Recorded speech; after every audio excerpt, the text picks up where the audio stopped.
Selamat pagi Bapak Ibu dan jemaat sekalian. Saya undang untuk bangkit berdiri.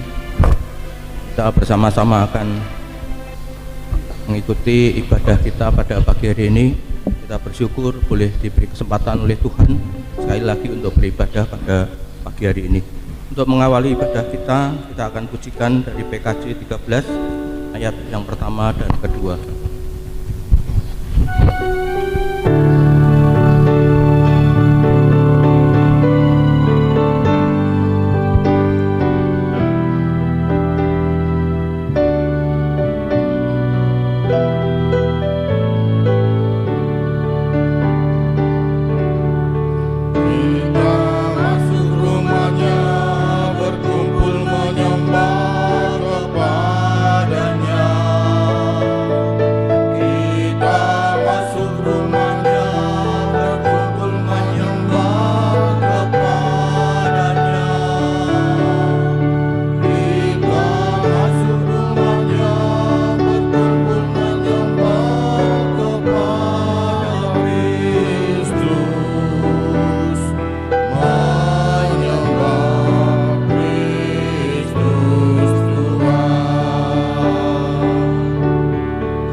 Jemaat yang dikasihi Tuhan Yesus Kristus, marilah bersama-sama ibadah ini kita kuduskan dengan pengakuan yang demikian, bahwa Tuhan yang menjadikan langit dan bumi dengan kuasa firman dan Roh Kudus adalah sumber pertolongan kita.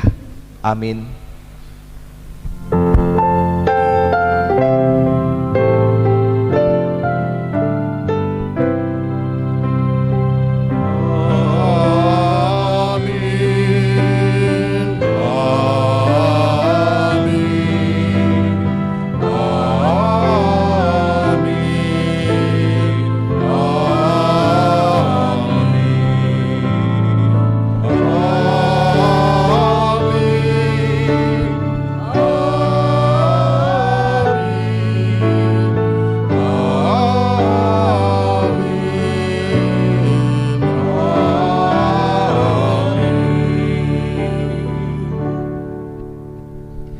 Kasih karunia dan damai sejahtera dari Allah Bapa kita dan dari Tuhan Yesus Kristus serta kuasa Roh Kudus menyertai saudara sekalian. Dan menyertai saudara juga. Silakan duduk. Shalom. Jemaat yang dikasihi Tuhan Yesus Kristus, pada hari ini Minggu 24 September 2023 bersama-sama kita akan menikmati ibadah dalam terang tema Tuhan yang adil dan penuh kemurahan. Apa yang dimaksud keadilan Tuhan? Apa yang dimaksud kemurahan Tuhan? Dan bagaimanakah kita sebagai anak-anak Tuhan menyikapi keadilan dan kemurahan Tuhan? Kadang-kadang mungkin tidak terfikirkan, kadang-kadang kita bertanya, kok seperti itu ya keadilan Tuhan, ya. Dan mau tidak mau kita harus belajar melakukan hal yang sama serupa dengan yang diteladankan oleh Tuhan Yesus Kristus. Mari bersama-sama kita memuji Tuhan atas keadilan dan kemurahannya melalui PKJ 137 yang tadi sudah kita latih bersama.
jemaat yang dikasihi Tuhan Yesus Kristus, kita memuji Tuhan sepanjang umur hidup kita, kita memuliakan namanya selama kita hidup. Kupuji Tuhan selamanya, itu kan pujian kita. Tapi apakah hidup kita betul-betul selaras dengan itu? Apakah hidup kita betul-betul menjadi kepujian bagi nama Tuhan? Apakah pujian itu hanya kemudian meluncur keluar hanya dari mulut kita, bukan dari apa yang kita kerjakan, apa yang menjadi tindak tanduk kita, apa yang kita pikirkan. Karena itu mari bersama-sama kita merendahkan diri, karena semua dari kita pasti pernah melakukan kesalahan di hadapan Tuhan. Mulut berkata memuliakan Tuhan, tetapi ternyata yang kita kerjakan tidak memuliakan Tuhan. Dalam kerendahan hati mari kita bersama-sama mengaku dosa dan kesalahan kita. Kita berdoa. Ya Tuhan Allah kami yang di surga, yang penuh kasih dan kemuliaan, yang seharusnya kami muliakan. Namun ketika saat ini kami diberi kesempatan untuk mengingat, merendahkan diri, untuk berintrospeksi, ternyata di sepanjang hidup kami yang seharusnya memuliakan Tuhan itu yang dengan mudah kami ucapkan, tetapi pada kenyataannya tidak mudah untuk kami praktekkan. Kami menyadari bahwa terkadang, disadari ataupun tidak, kami sudah berdosa di hadapan Tuhan. Kami sudah berdosa ketika kami mengambil keputusan-keputusan yang salah, yang memalukan orang-orang di sekitar kami, yang membuat sakit hati dan terluka, entahkah melalui tutur kata kami ataupun melalui apa yang kami kerjakan. Dan sesungguhnya ketika kami melukai hati orang-orang di sekitar kami yang kami kasihi, pada saat itu juga kami sudah melukai hati Tuhan. Dan ketika kami melakukan hal yang buruk atau mengatakan hal yang jelek itu, orang-orang tidak hanya melihat kepada kami, tetapi sesungguhnya melihat kepada siapakah kami percaya. Kami orang Kristen yang artinya pengikut Kristus, sehingga apapun yang kami katakan, apapun yang kami lakukan selalu pada akhirnya berujung kepada Sang Kristus. Dan ketika kami melakukan hal yang buruk, maka nama Tuhan juga menjadi keburukan, meskipun Tuhan sama sekali tidak menjadi buruk ketika kami melakukan hal yang buruk. Tetapi yang dipandang orang, kami tidak memuliakan nama Tuhan, karena banyak orang yang kemudian menjadi tidak percaya akan Tuhan yang kami sembah dan muliakan. Karena itu ya Tuhan, ampuni kami ketika tutur kata kami bercelah, ketika pikiran kami tidak baik, perbuatan kami mendukakan hati-Mu. Ampuni apapun bentuknya. Kami berserah, memohon ampun kepada Bapa di surga di dalam Tuhan Yesus Kristus. Amin.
Yang sudah mengaku dosanya di hadapan Tuhan, bersama-sama kita boleh menerima berita anugerah dari Tuhan yang dibacakan dari Roma pasal 8 ayat yang ke-10 sampai dengan ke-11. Demikianlah berita anugerah. Namun jika Kristus di dalam kamu, tubuh memang mati karena dosa, tetapi roh adalah kehidupan oleh karena kebenaran. Jika roh Dia yang telah membangkitkan Yesus dari antara orang mati tinggal di dalam kamu, maka Ia yang telah membangkitkan Kristus dari antara orang mati akan menghidupkan juga tubuhmu yang fana itu oleh Roh-Nya yang tinggal di dalam kamu. Demikianlah berita anugerah dari Tuhan. Syukur kepada Allah. Damai Tuhan besertamu. Mari kita saling bersalam-salaman.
Ya Bapak Ibu ya, salamannya kalau lagunya cuma satu.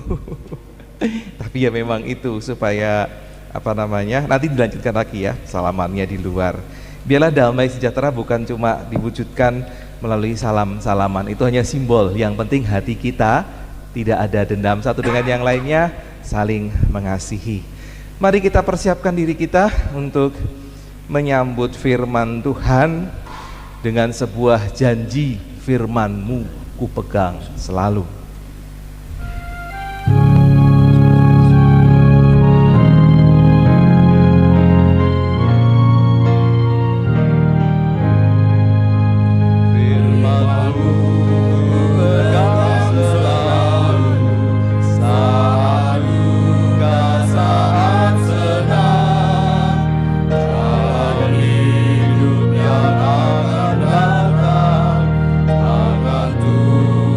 Yang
anak sekolah minggu untuk maju ke depan. Bapak Ibu silahkan duduk, untuk lektor bisa mempersiapkan diri.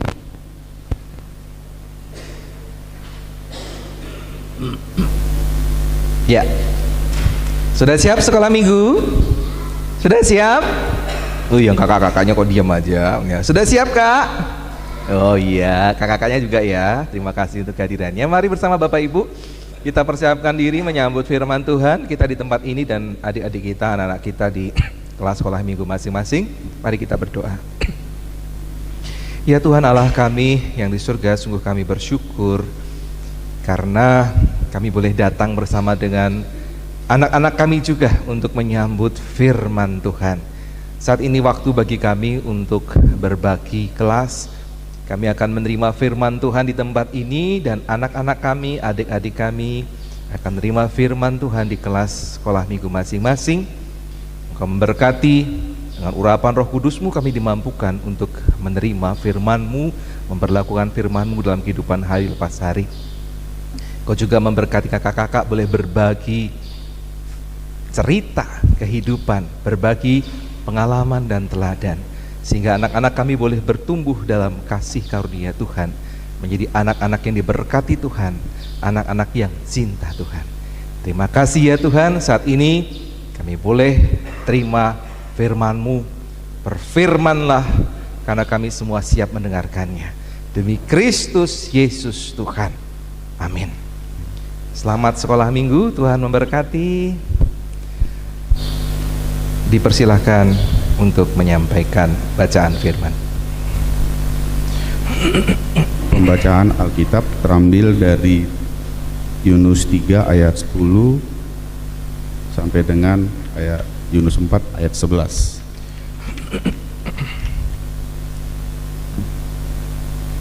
Ketika Allah melihat perbuatan mereka itu, yakni bagaimana mereka berbalik dari tingkah lakunya yang jahat, maka menyesallah Allah karena malapetaka yang telah dirancangnya terhadap mereka, dan ia pun tidak jadi melakukannya. Tetapi hal itu sangat mengesalkan hati Yunus, lalu marahlah ia. Dan berdoalah ia kepada Tuhan, katanya, "Ya Tuhan, bukankah telah kukatakan itu ketika aku masih di negeriku? Itulah sebabnya maka aku dahulu melarikan diri ke Tarsis, sebab aku tahu bahwa Engkaulah Allah yang pengasih dan penyayang, yang panjang sabar dan berlimpah kasih setia, serta yang menyesal karena malapetaka yang hendak didatangkannya. Jadi sekarang ya Tuhan, cabutlah kiranya nyawaku, karena lebih baik aku mati daripada hidup."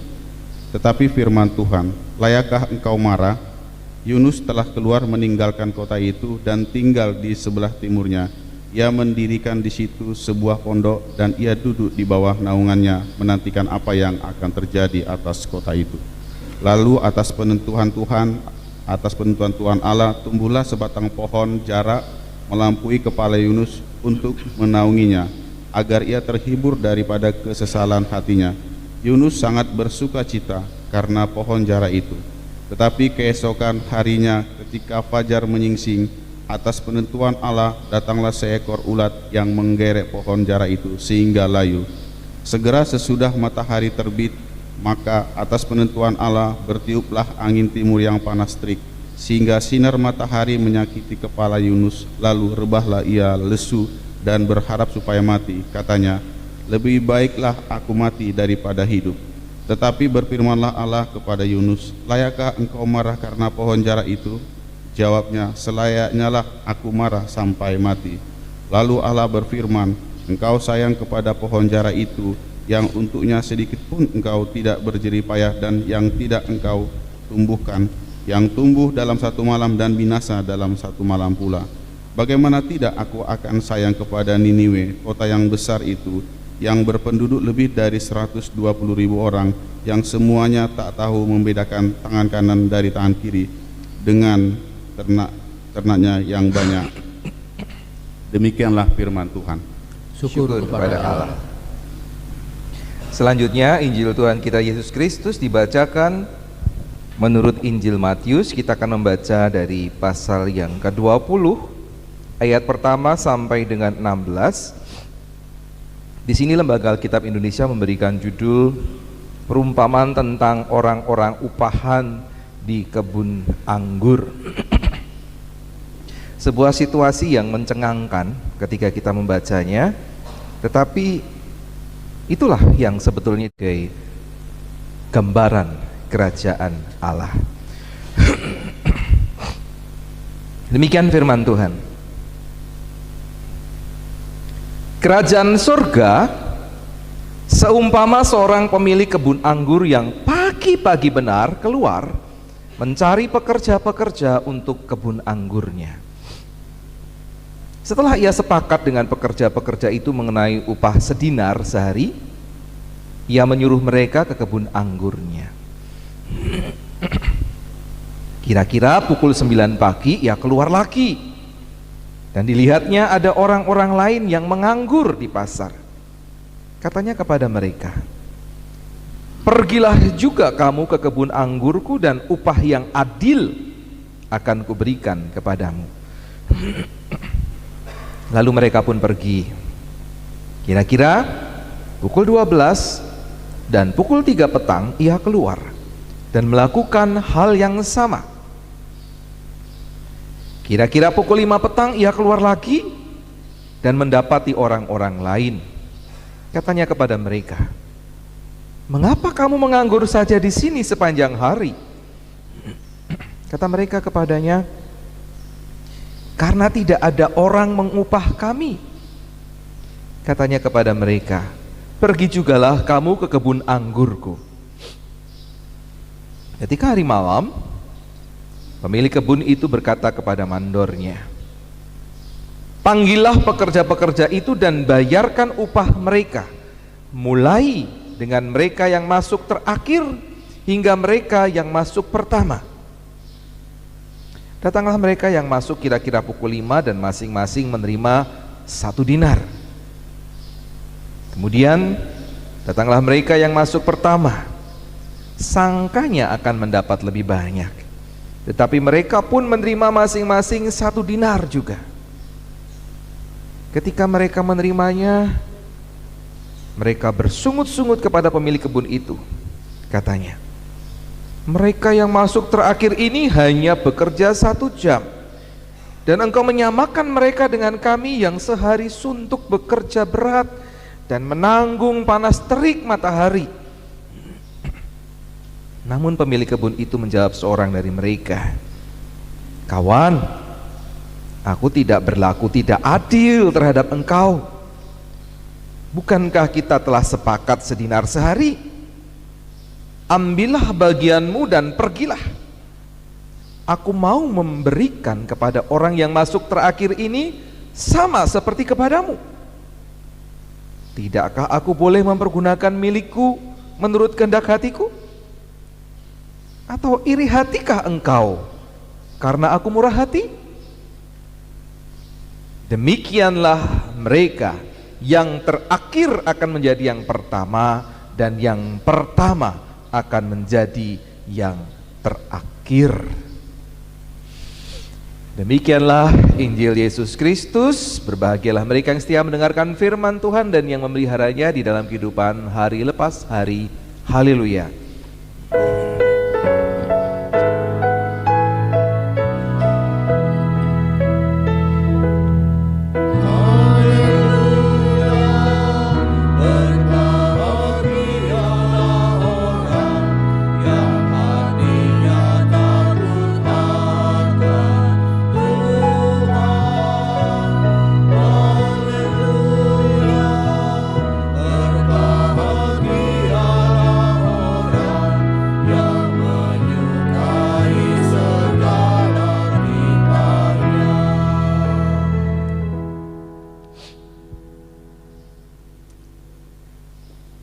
Shalom.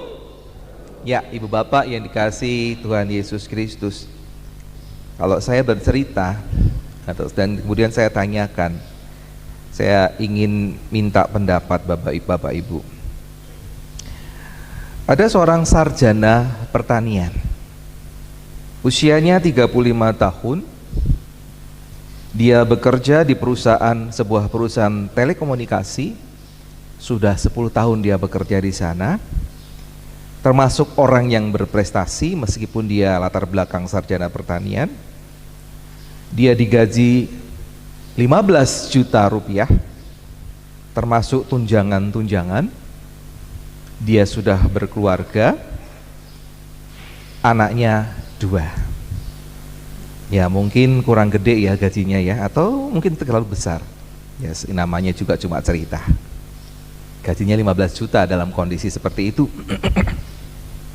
Kemudian datang anak baru, seorang pegawai baru. Dia sarjana komputer, usianya baru 25 tahun. Katanya sih pinter, tapi di perusahaan menurut sarjana yang pekerja yang pertama tadi, menurutnya belum ada prestasinya.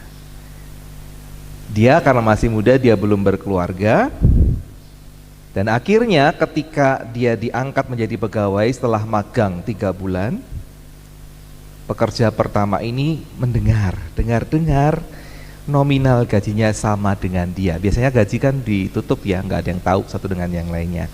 Tapi dengar nominalnya sama, 15 juta rupiah juga, termasuk tunjangan-tunjangan. Nah, kalau itu terjadi pada Bapak Ibu, ya, Bapak Ibu adalah pegawai yang pertama ini. Bagaimana perasaan Bapak Ibu Saudara setelah mendengar informasi ini dan ngecek benar seperti itu? Bagaimana menanggapinya? Ini Pak Denny yang masih pekerja bahkan jadi bos. Kalau Pak Denny dalam situasi seperti itu, satu kata menanggapinya gimana?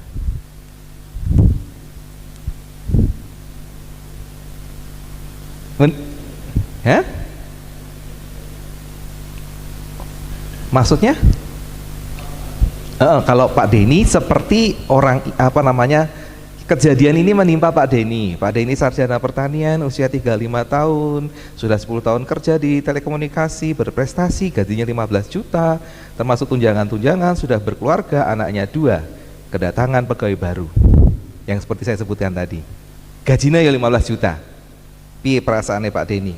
Satu kata menanggapi. Protes gitu. Pak Gumolong senyum-senyum gimana Pak, Bapak pegawai? Gimana Pak? Terima saja diam atau sama Pak Denny? Protes juga, ayo kita protes. Ya? Beda, gimana Pak Gumolong? Oh, itu rezekinya orang baru masuk gitu ya. Beda-beda ya. Ada lagi Pak Wandi, kalau Pak Wandi? Hah? Kecewa, jujur Pak Wandi. Kita masih punya kebutuhan kok ya. Aku ki wis berkeluarga, anakku loro, gajine semono, iki cah enom anyaran, urung duwe keluarga, kok gajine yo semono. Mungkin dia pinter, latar belakangnya tadi ya, dia sarjana komputer mungkin gitu ya, tapi kok gajinya podo. Wah, yang kebangetan apa? Sing bocorke gaji kuwi sing kebangetan. Tapi kalau kita dengar itu rata-rata kita akan bertanya-tanya, adil nggak ini ya?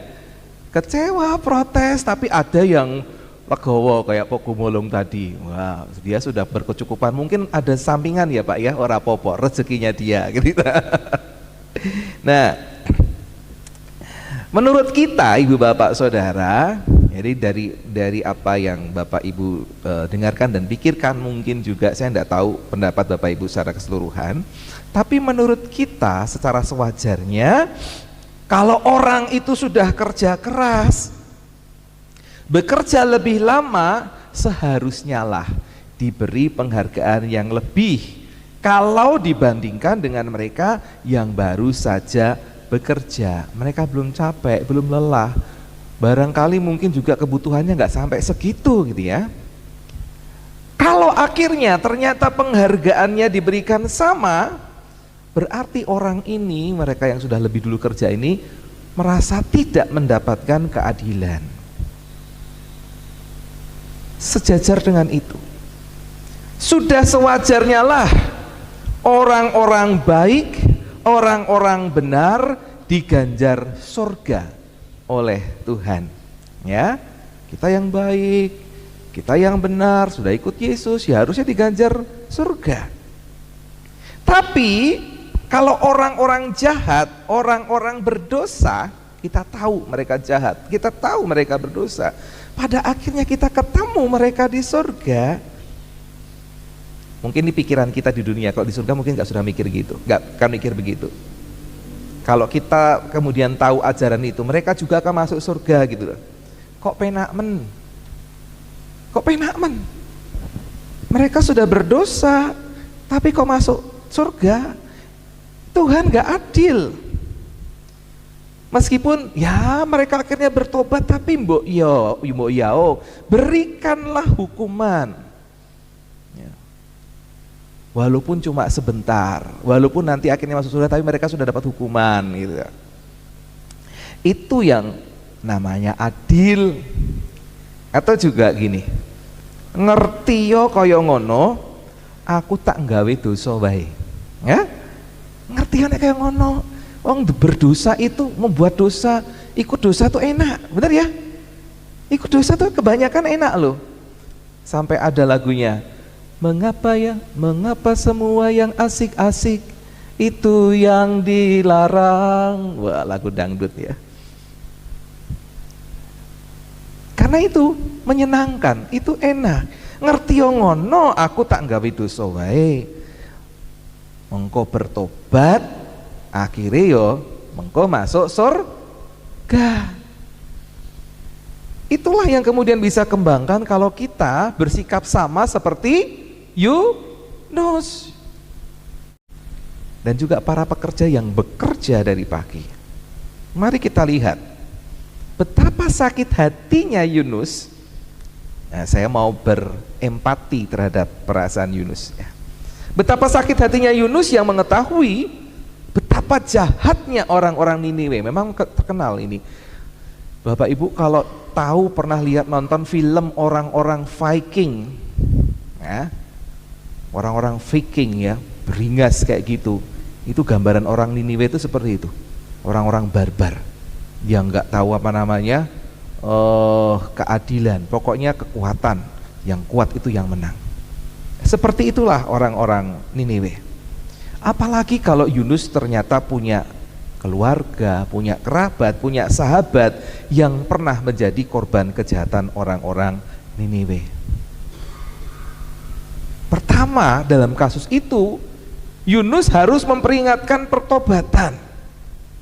Untuk apa orang-orang jahat ini diingatkan untuk bertobat? Harusnya langsung dihukum saja.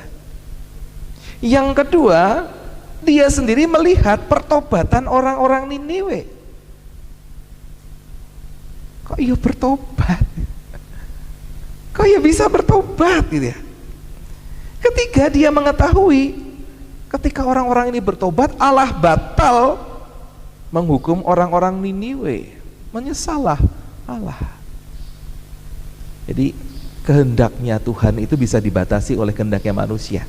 Tetapi kita lihat ini kehendak yang positif. Ketika manusia sudah berdosa, kehendaknya manusia bikin dosa, Tuhan berkehendak mau menghukum dia. Tetapi ketika kehendak manusia ini dengan kehendak bebasnya mereka bertobat, maka kehendak Tuhan pun itu mau ndak mau memaafkan. Berubah.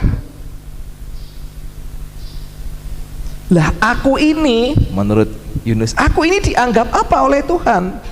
Kalau akhirnya perkataanku tidak terjadi, kamu akan dihukum gitu. Enggak kejadian. Yunus merasa apa? Disepelekan oleh Tuhan. Yunus merasa apa? Dikecewakan oleh Tuhan. Karena dia punya pemikiran, orang jahat harus dihukum.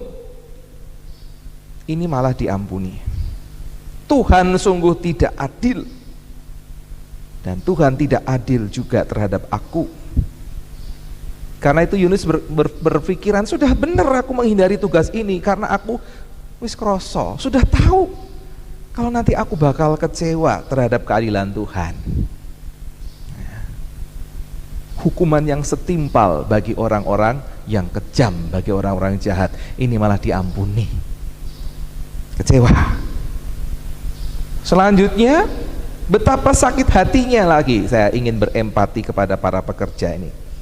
Betapa sakit hatinya para pekerja yang bekerja keras dari pagi-pagi buta. Sebetulnya bukan karena upah yang mereka peroleh mereka kecewa, tapi karena mereka mengetahui upah yang orang lain peroleh. Karena mereka sudah tahu, sudah sepakat dapatnya 1 dinar. Kita tahu kemarin kan 1 dinar upah sehari. Janjinya sudah begitu, mereka sudah tahu. Tapi ketika tahu upahnya orang lain, mereka jadi kecewa. Seandainya mereka tidak tahu, mungkin itu tidak akan menyakitkan. Dan kita lihat, tuan ini malah dengan tega mengupah para pekerja yang ecek-ecek dalam tanda kutip, karena mereka kerjanya cuma tinggal 1 jam, kerjanya sampai jam 6, mulai masuk kerja jam 5, jadi cuma kerja 1 jam, kerja ecek-ecek ini diupah lebih dulu. Oke, enggak apa-apa diupah lebih dulu. Mungkin juga kalau saya coba kita lihat secara misalnya kalau itu dibikin film gitu ya. Kalau saya direkturnya gitu ya. Saya sutradaranya. Mula-mula ketika mereka mengetahui bahwa para pekerja yang baru kerja jam 5 sore cuma kerja 1 jam gitu toh, mereka mendapat gaji 1 dinar. Kira-kira yang pertama, yang kedua, ketiga, keempat dengar dapatnya 1 dinar. Mereka yang bekerja awal ini senang apa enggak? Kira-kira bisa senang, bisa enggak? Ya, kalau berpikiran positif mereka bisa senang. Kenapa? Ternyata Tuhan ini murah hati. Baru kerja 1 jam saja dikasih 1 dinar. Ya.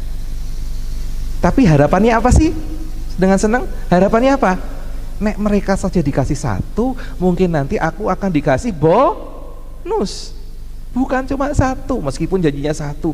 Yang baru aja dikasih 1 kok, 1 dinar kok. Lah, aku nanti pasti dapat bonus gitu ya. Dapat upah yang lebih.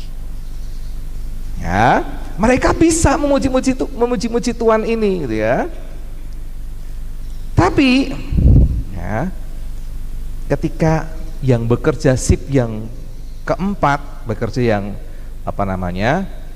yang hanya 3 jam karena mulai jam 3 ini ya, mereka sudah ngarep ya, dapat 1 berarti aku juga dapat lebih gitu ya. Tapi mereka akhirnya kecewa karena juga mendapat 1 dinar.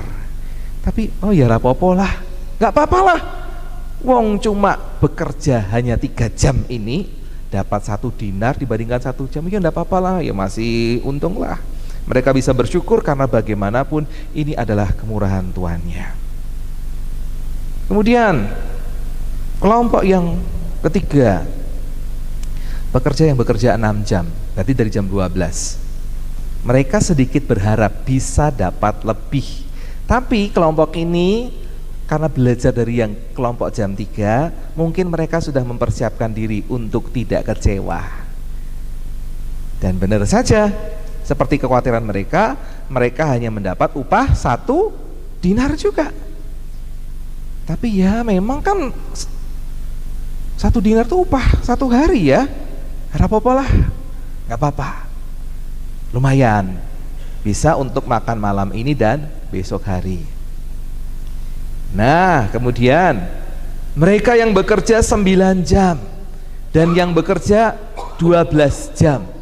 Jadi yang bekerja dari jam 9 sampai jam 6, dan kemungkinan yang bekerja dari jam 6 sampai jam 6, 12 jam. Nah, mereka sudah mulai panas hati ini ya. Mereka was-was akan mendapatkan nilai upah yang sama. Padahal 1 dinar itu memang upah yang wajar untuk 1 hari atau 12 jam. Pekerja yang bekerja sedari dini hari mulai menyuarakan kegelisahan mereka. Piye kok cuma 1 dinar? Bejo ya sing kurang 1 jam tadi. Yang disalah-salahkan yang dapat yang cuma kerja 1 jam tadi. Mereka didukung oleh pekerja-pekerja yang jam 9. Jadi yang jam 6 pagi kerja ini mulai gelisah, jam 9 kemudian manas-manasi ya. Dengan harapan sang tuan ini memberi apresiasi terhadap kerja keras mereka. Tapi lihatlah apa yang terjadi. Buah semangka berdaun sirih, aku segini, mereka segini, sama saja. Memang sama saja. Kerja keras mereka dihargai sama seperti yang kurang bekerja keras. Bahkan yang baru kerja setelah pekerjaan sudah hampir selesai, di jam 5 ini hampir rampung pekerjaannya, dihargai sama. Kami sudah disepelekan oleh Tuhan yang kaya raya, padahal kami sudah capek, kami sudah berlelah-lelah, sudah berpanas-panas, kami ini lebih lama kerja. Tuhan sudah tidak adil, bahkan mengatakan Tuhan itu jahat. Nah, mendengar keributan tersebut, Tuhan itu keluar, datang menghampiri mereka, mencari tahu masalahnya. Setelah mendengar protes mereka, Tuhan ini jadi merasa tidak enak hati. Ini bukan masalah kerja, tapi masalah otoritas. Tuhan ini merasa tidak adil. Bukankah sudah sepakat dengan para pekerja itu, ya, nanti tak gaji 1 dinar. Si Tuhan ini sudah adil karena memberikan jatahnya, bagiannya 1 dinar itu bagi mereka yang kerja dari jam 6 pagi, kemudian bagi mereka yang kerja jam 9 pagi, dan upah tersebut cukup layak pada waktu itu untuk menghargai kerja keras mereka. Dan para pekerja ini tetap tidak merasa puas. Mereka berkata, iya benar, 1 dinar upah kami sudah sepakat ya. Tapi mereka yang kerja jam 12, mereka yang kerja jam 3 sore, engkau upah sama dengan kami. Dan yang lebih menyakitkan, mereka yang cuma kerja saklit ya. Menjelang akhir kerja hari ini, cuma 1 jam, kok diupah 1 dinar juga.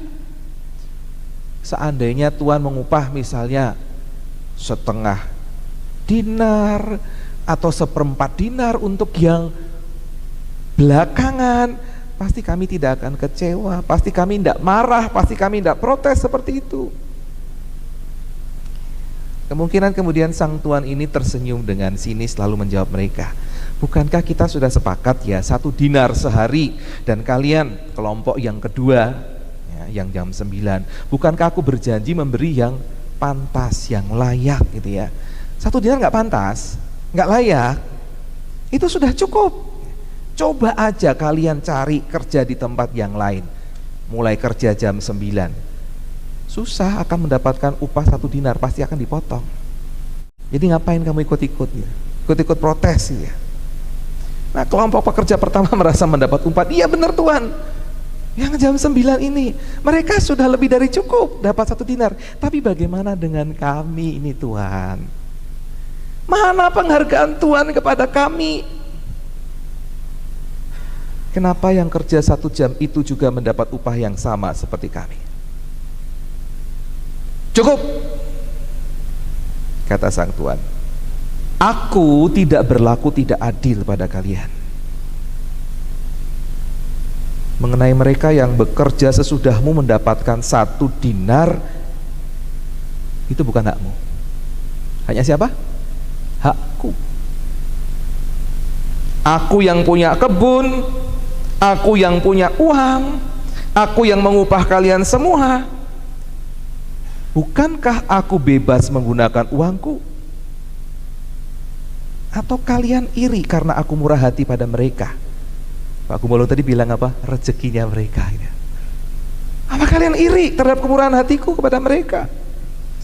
Jadi Ibu Bapak Saudara, ini bukan masalah ketidakadilan, tetapi masalah apa? Iri hati. Masalah iri hati terhadap kebaikan dan kemurahan hati Tuhan tadi. Terhadap kemurahan, kebaikan hati Tuhan kepada orang lain. Ya, mungkin dalam cerita ini kemudian orang-orang ini akhirnya pulang dengan suasana hati yang rumit, bingung. Mau marah gimana, mau kecewa gimana, ya memang begitu keadaannya ya. Mungkin kalau ditambahin ya Bapak Ibu ya pertanyaannya, kira-kira kalau besok ketika Sang Tuhan butuh tenaga mereka lagi, para pekerja yang jam 6 dan jam 9 mau enggak ya kerja lagi? Mau enggak? Kira-kira mau enggak kerja lagi? Karena mereka sudah mengalami kejadian itu. Kira-kira Andra bisa terpaksa mau, bisa juga seperti Andra tadi, keras hati, gak mau, aku sudah disepelekan, gak mau, tapi bisa terpaksa mau karena cari kerja ya susah kok.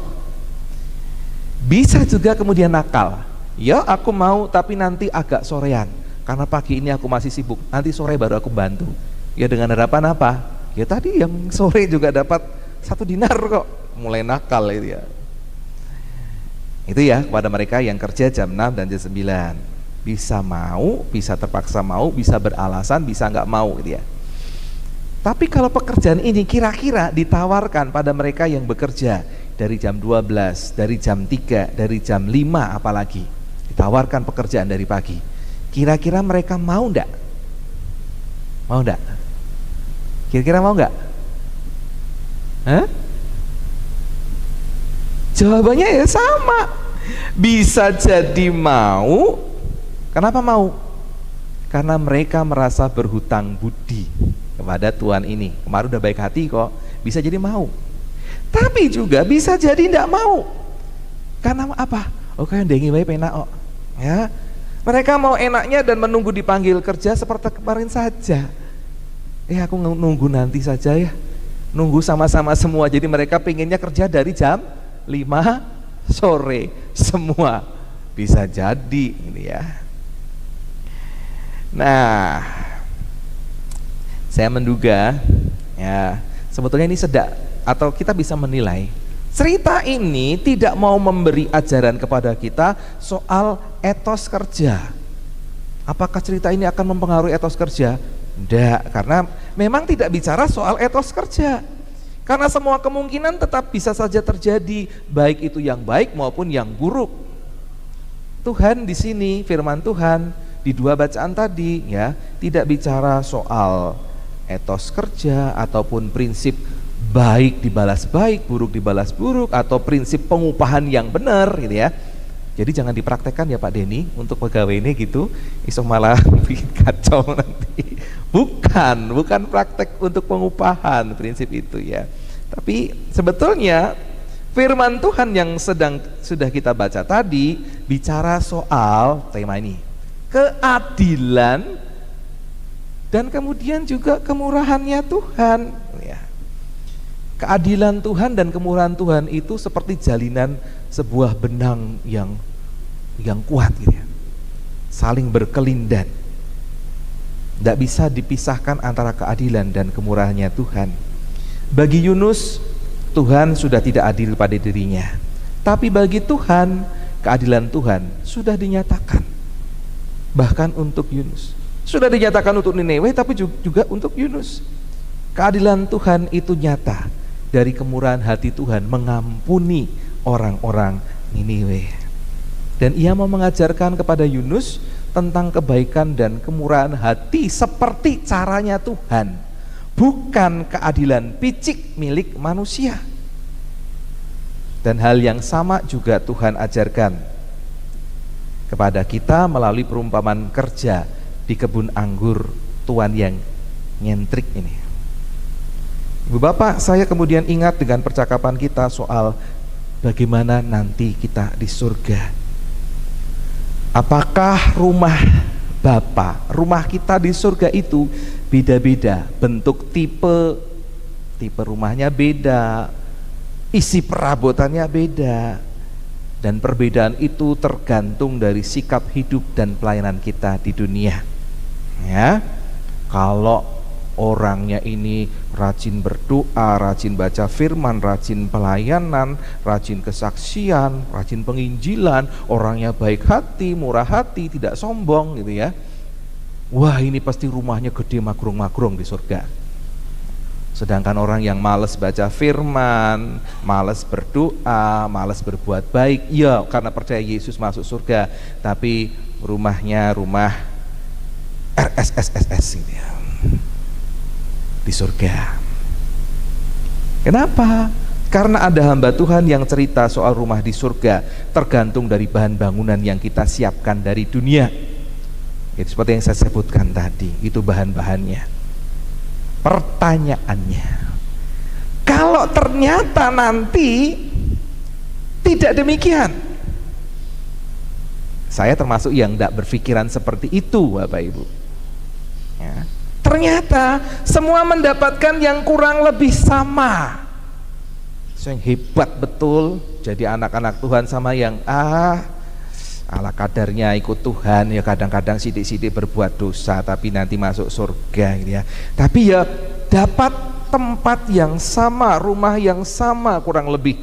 Kira-kira Ibu Bapak Saudara, kecewakah? Karena Bapak Ibu Saudara sudah melakukan pelayanan yang luar biasa, kecewa enggak?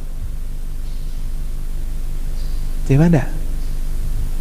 Ngerti yo koyo ngono, aku tak biasa-biasa saja melayani ya.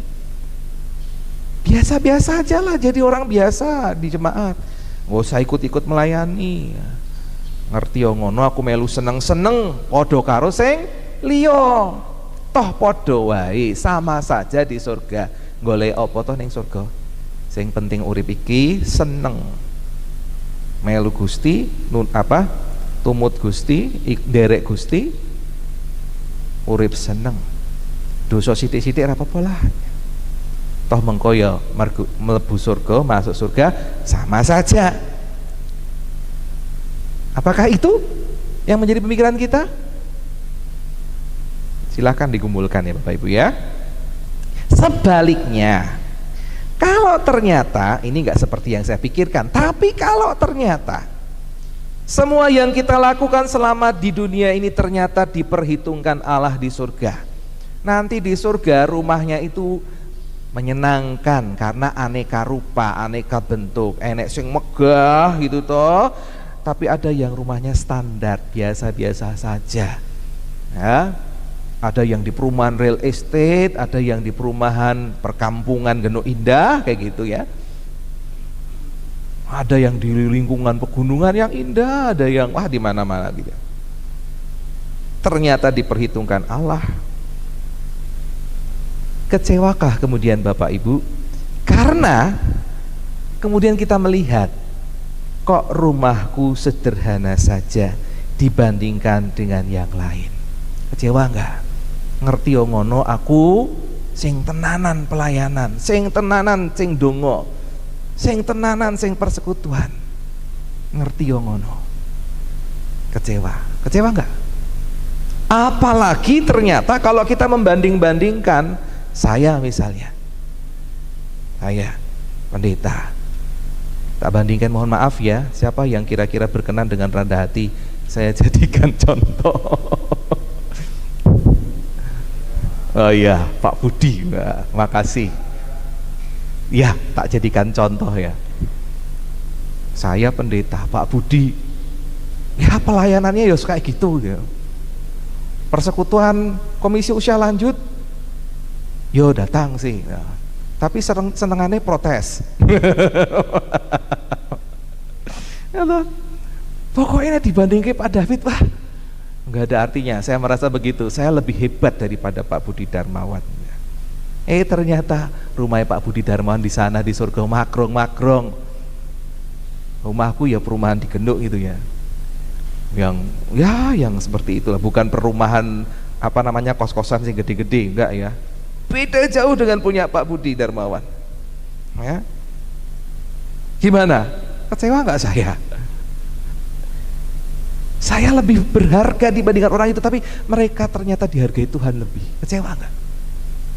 Kecewa nggak Bapak Ibu kalau seperti itu? Nah, kalau kayak gitu mungkin ya repot ya memikirkan Tuhan itu ya, dengan kemurahan hatinya, dengan keadilannya. Kita kemudian harus berpikir begini, bukankah Allah ini penguasa segala sesuatu? Dia yang mempunyai kuasa kemuliaan sampai selama-lamanya. Dia yang punya otoritas. Dia mau melakukan apa saja, dia mau memberikan apa saja pada siapa saja, terserah Tuhan. Suka-sukamu Tuhan, suka-sukamu Tuhan, suka-sukamu Tuhan, suka-sukamu Tuhan. Ini bicara soal otoritasnya Tuhan, terserah kehendak Tuhan. Dan akhirnya yang harus kita ketahui bahwa Tuhan itu pasti adil, Tuhan itu pasti murah hati, Tuhan itu pasti baik. Meskipun segala yang diperbuat Tuhan seringkali tidak mudah kita pahami. Jangan pernah kita berpikir buruk kepada Tuhan, tapi selalu berpikir baiklah kepada Tuhan. Karena apa? Apapun yang kau perbuat, tak ada maksud jahat, sebab itu kulakukan semua denganmu Tuhan. Harusnya gitu. Nggak usah mikir kayak Yunus yang mikir Tuhan ini nggak adil, Tuhan ini nggak murah hati. Nggak usah mikir seperti para pekerja tapi kita tahu apapun yang Tuhan perbuat tidak ada maksud jahat. Kita perlu melakukan segala sesuatu bersama dengan Tuhan. Kita perlu melakukan segala sesuatu sesuai dengan teladan Tuhan.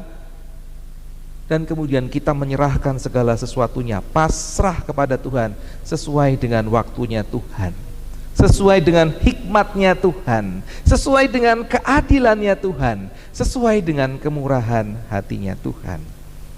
Yang bisa kita kerjakan adalah mengerjakan yang terbaik. Tidak perlu kita menghakimi orang lain, pekerjaan orang lain. Yang penting bagian kita itu kerjakan dengan baik. Jangan terjebak dengan sikap iri hati. Ya, itu yang harus kita lakukan. Di sisi yang lain, hai kamu yang merasa kurang berdoa, kurang baca kitab suci, kurang persekutuan, kurang pelayanan, ayo belajarlah meningkatkan kualitas kita, supaya kemudian rekan sepelayanan kita tidak terjebak jadi iri hati terhadap kita. Saya ini lebih melayani daripada engkau, tapi kenapa penghargaan dari Tuhan juga sama seperti kamu? Saya iri terhadap kamu. Nah, kalau begitu ya kita kerjakan dengan baik apa tugas kita. Saya yakin Bu Bapak Saudara, para pekerja yang baru datang pukul 5 sore, mereka pasti bekerja dengan luar biasa, lebih baik dibanding mereka yang telah bekerja sedari pagi. Karena mereka menyadari waktu bekerja mereka cuma sebentar. Karena itu mereka bekerja lebih keras, mempercepat supaya targetnya tercapai, kerjanya mereka berkualitas. Jadi mari kita saling mengimbangi. Nggak usah iri hati, tapi juga ayo kita lakukan yang terbaik supaya kita tidak membuat orang lain iri hati kepada kita. Bapak Saudara, selamat merenungkan, selamat bersyukur atas keadilan dan kemurahan Tuhan. Selamat memiliki etos kerja dan etos pelayanan yang baik dan berkualitas demi kemuliaan nama Tuhan, sambil menyadari mungkin keadilan Tuhan, kemurahan Tuhan beda, tapi aku percaya itu yang terbaik untuk kita semua. Tuhan berkati. Amin. Mari kita bersatu teduh. Mari kita berdoa. Terima kasih ya Tuhan, keadilan-Mu, kemurahan hati-Mu mungkin tidak bisa kami fahami, tapi yang kami tahu bahwa keadilan-Mu, kemurahan hati-Mu sungguh luar biasa. Terbukti bahwa kami yang berdosa ini Engkau mau ampuni dan selamatkan. Itu sudah lebih dari cukup. 1 dinar itu cukup untuk kami. Keselamatan kerajaan surga yang Kau janjikan itu cukup untuk kami.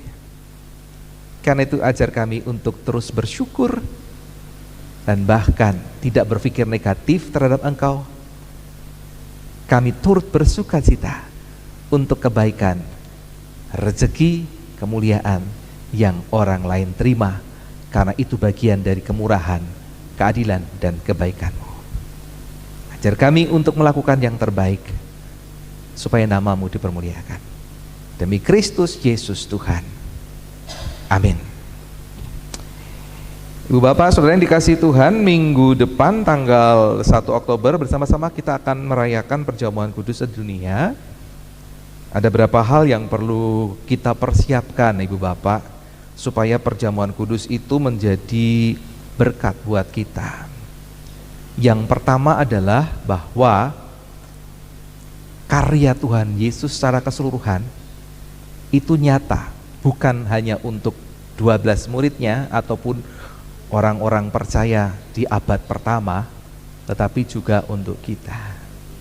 Ya, percaya nggak Bapak Ibu bahwa karya Tuhan itu memang untuk kita? Karena itu bersyukurlah. Yang kedua, ketika kita merayakan perjamuan kudus, kita mengingat bahwa roti dan anggur yang dibagikan itu adalah lambang tubuh dan darah Tuhan Yesus Kristus yang dipecahkan kepada kita, untuk kita. Dan berarti kita dipersatukan dengan semua orang yang makan dan minum anggur itu. Atau lebih luas lagi kepada seluruh umat manusia. Karena itu kita perlu punya hubungan yang baik dengan sesama kita. Tugas Bapak Ibu selama 1 minggu ini, milikilah hubungan yang indah, hubungan yang baik satu dengan yang lainnya. Dan yang selanjutnya, curahan darah Kristus.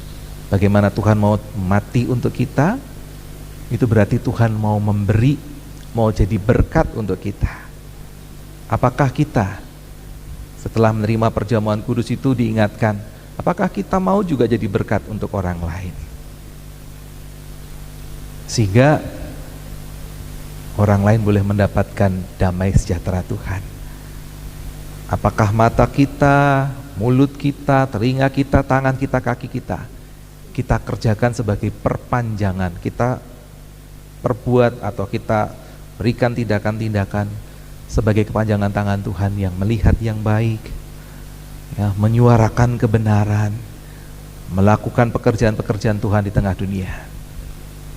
Nah, beberapa hal itu kiranya Bapak Ibu bisa mengingat dan melakukannya, sehingga perjamuan kudus tanggal 1 Oktober minggu depan bisa kita nikmati dengan penuh sukacita.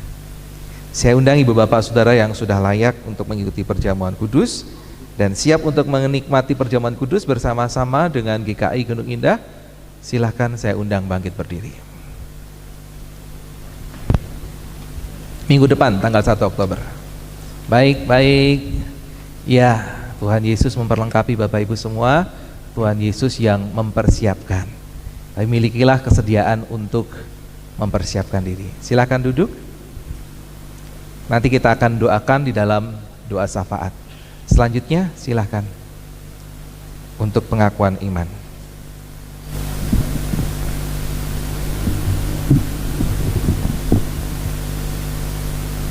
Marilah kita bersama dengan umat Allah di masa lalu, masa kini, dan masa depan mengingat pengakuan pada baptisan kita menurut pengakuan iman rasuli.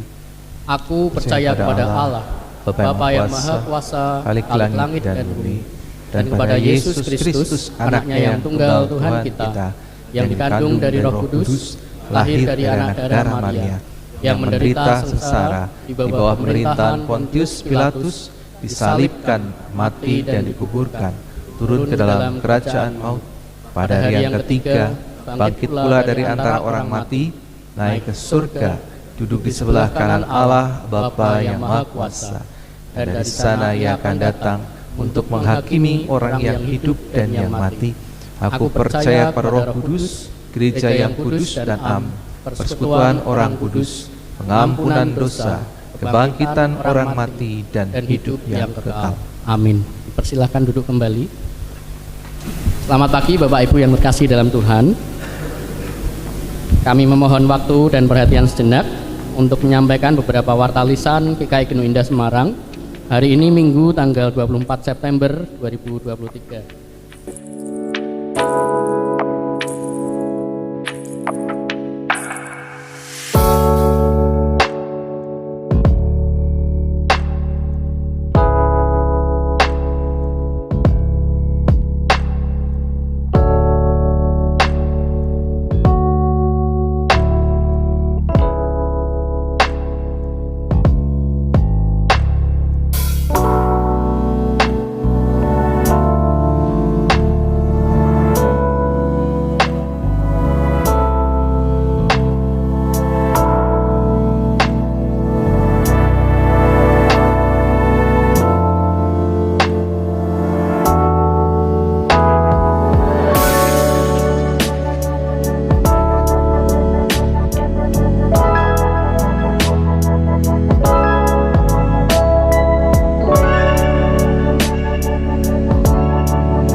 Mari bersama-sama kita naikkan doa syafaat.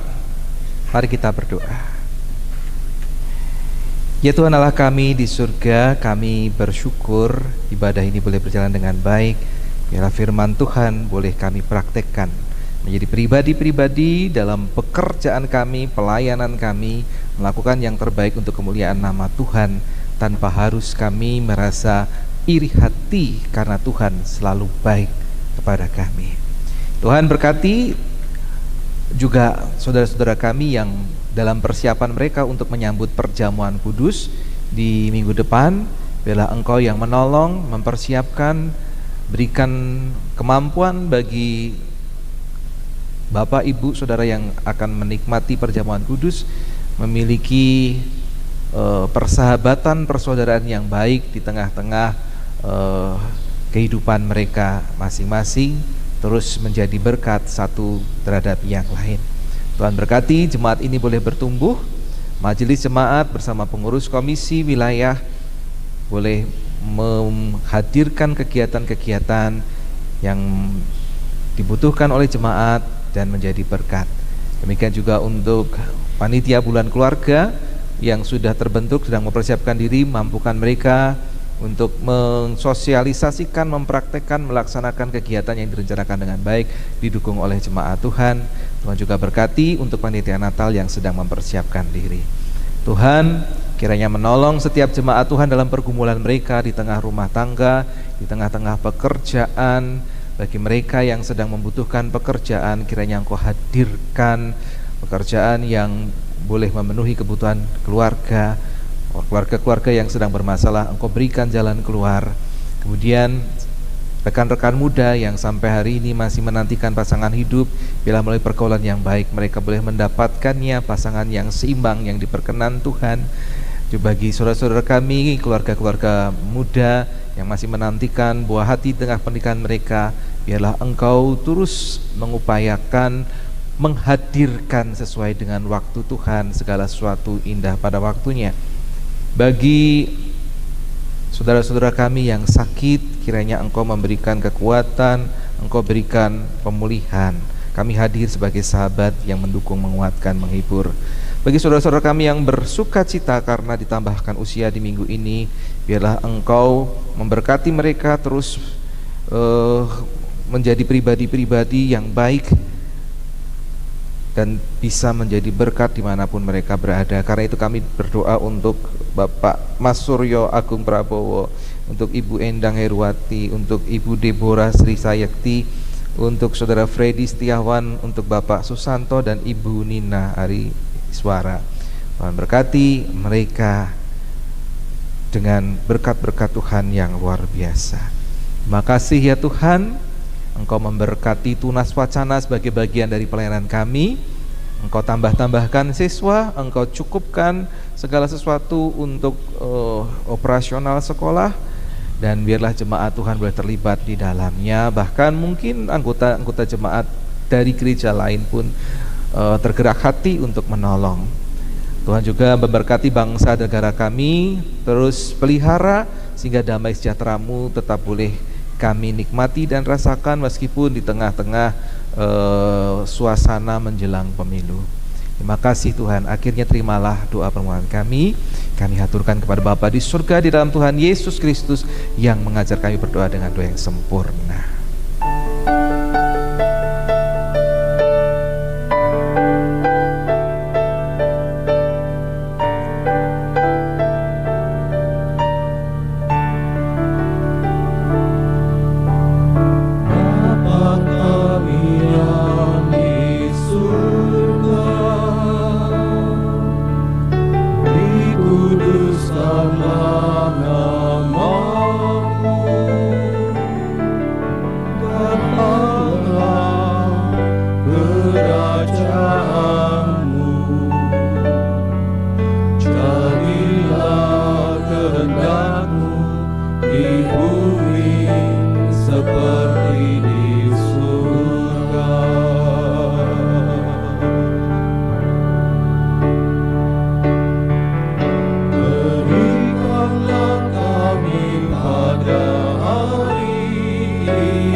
Mari Bapak Ibu kita memberikan persembahan kepada Tuhan dengan berlandaskan pada firman-Nya di dalam Lukas 6 ayatnya yang ke-30 yang berkata demikian: Berilah kepada setiap orang yang meminta kepadamu, dan janganlah meminta kembali kepada orang yang mengambil kepunyaanmu.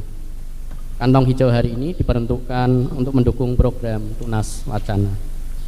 Mari Bapak Ibu kami undang untuk bangkit berdiri, bersama-sama kita menaikkan pujian persembahan kita.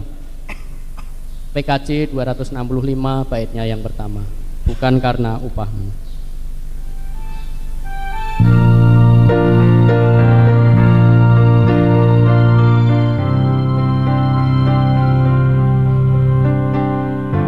Bukan karena upahmu dan bukan karena kebajikan hidupmu,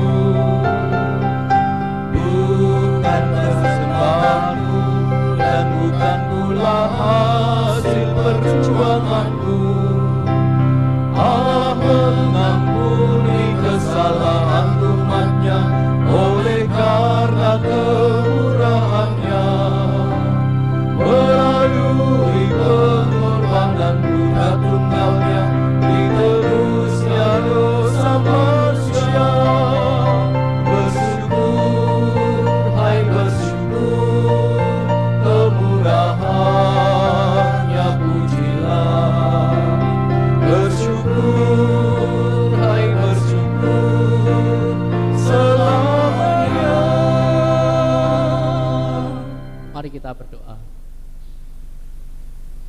Allah Bapa yang sungguh baik, Bapa yang penuh kasih, yang senantiasa mengasihi dan memberkati kami.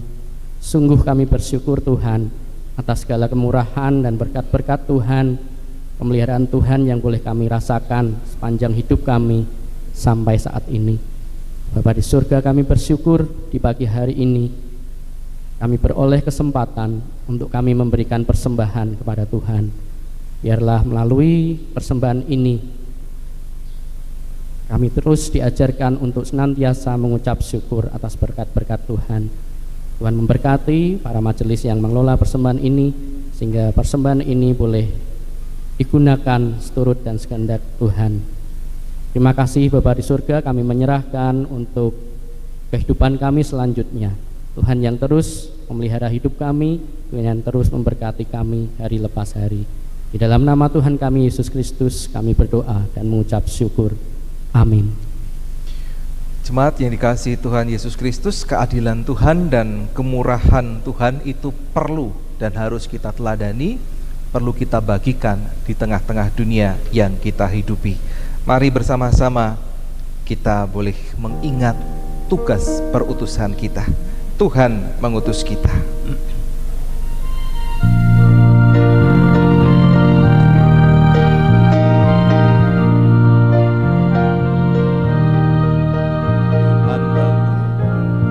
Tuhan mengutus kita ke dalam dunia, bawa pelita kepada yang gelap. Meski dihina serta dilanda duka, harus melayani dengan sepenuh. Dengan senang, marilah kita melayani umatnya. Dengan senang, berarti kita memuliakan namanya. Tuhan mengutus kita ke dalam dunia, bagi yang sakit dan tubuhnya lemah. Meski dihina serta dilanda duka, harus melayani dengan sepenuh. Dengan senang, marilah kita melayani umatnya. Dengan senang, kita memuliakan namanya.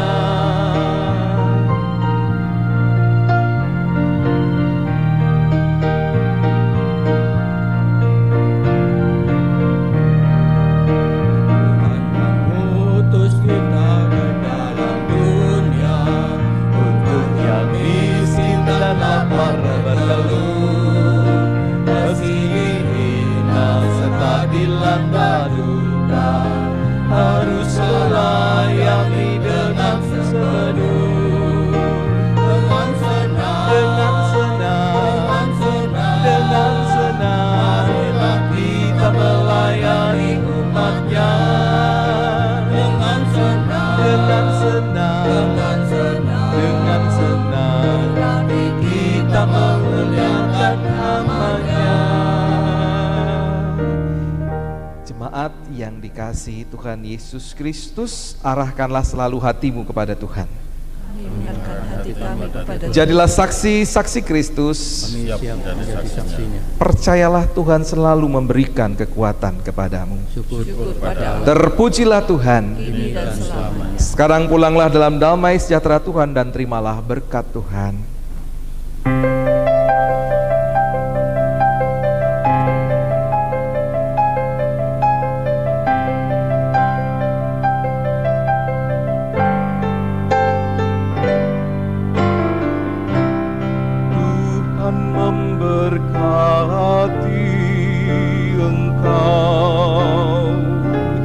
Tuhan melindungi engkau,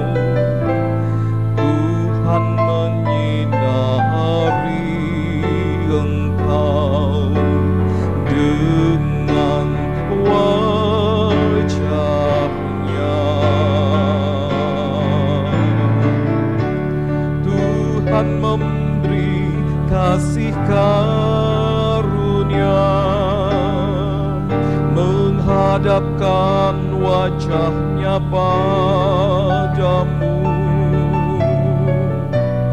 dan memberi damai sejahtera